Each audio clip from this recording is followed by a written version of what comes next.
About 5 years ago, Terraria 1.3 was released, adding over 800 new items, new tiers of progression, fixing crippling bugs, and a whole new original difficulty option. This update completely changed Terraria for the better to the one we know today. This update, while not as large as 1.2, made anyone who got bored of the game come back. 5 years later, this, the last content update of Terraria, had finally released for everyone. And at its best, it was overhyped. And at its worst, it was underwhelming. Before all you guys flame me and my channel in the comment section, this is purely my opinion. There are two sides to every argument, and I'm just stating what I think of the update. You don't have to go harass people who like the update. Relogic did spend a lot of resources and time developing a game, and it's a great game. I just think that the update is quite overhyped and did not live up to its expectations. Terraria 1.4 added two new modes, Master Mode and Journey Mode. And while one's decent, the other one, you could have more fun with mods. Master Mode, while harder than Expert Mode, is merely a stat change, and doesn't add many gameplay features unlike Masochist Mode or Death Mode from Calamity. Relogic decided that 1.4 needed to be rushed out quickly because of a certain disease that was spreading, and Master Mode literally added very little change, other than the extra accessory slot, completely broken and unbalanced by the way. No player should have 6 accessory slots fighting the Eye of Cthulhu, and losing all your money when you die isn't very intimidating, as opposed to Medium Court, which consistently kept you on your toes. Boss changes were also pretty basic, and with most bosses just gaining a bit more health and damage that didn't add much difficulty to the fight, but made it feel more cheap and rushed. While Master Mode was lazy and could be improved, Journeys Mode continued to confuse me on why it was even made. A middle ground equivocating between two wildly different game modes, creative and survival, honestly loses the benefits of both game modes. Let's be realistic. If you are going to full survival, go full survival. But if you want to go creative, give the player all the blocks. If you want to give the player a full sense of accomplishment for playing the game, then there is no point of a middle game mode.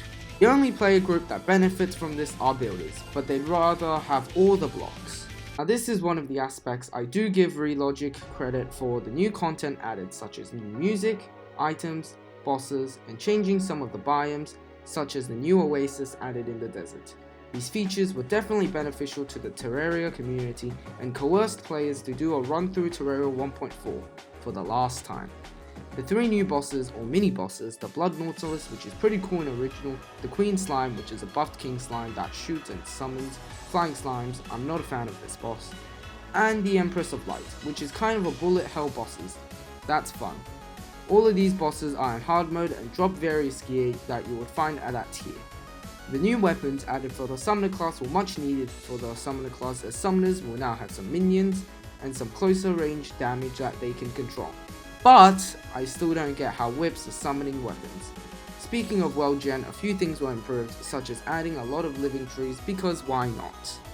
There are many issues of Journey's End that remain unfixed. For example, many items are only obtainable in chests, which is totally unfair and is bad game design. You shouldn't have to re-roll many times to simply get the one accessory you need in a complex crafting tree. Band of Regeneration and Band of Star Power are just one of these annoying items that can take you hours upon hours to obtain.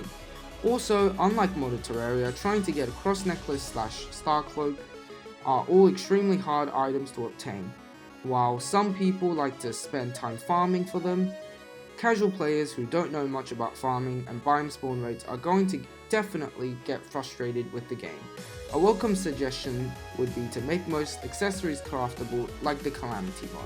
This ensures that the majority of items will remain craftable, and while taking time to get them, will not rely on dumb luck.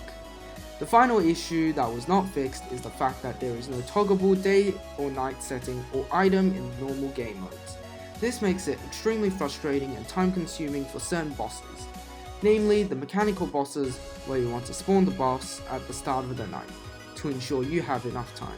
However, once you fail, you may have to wait an upwards of 20 minutes to get another try. These factors combined damage the experience with vanilla. While not unplayable, it could be better. While Journey's End was a nice final update to tie the strings together, it was definitely overhyped and paled in comparison to 1.2 and 1.3. Including Tmod Loader and the DLC was definitely a smart choice on Relogic's end. I really enjoyed the new content that was included in the update, however was disappointed with the lack of difficulty in Master Mode and the grindiness and waiting in the game that was not fixed. Overall, this is still my opinion and this is in no way fact.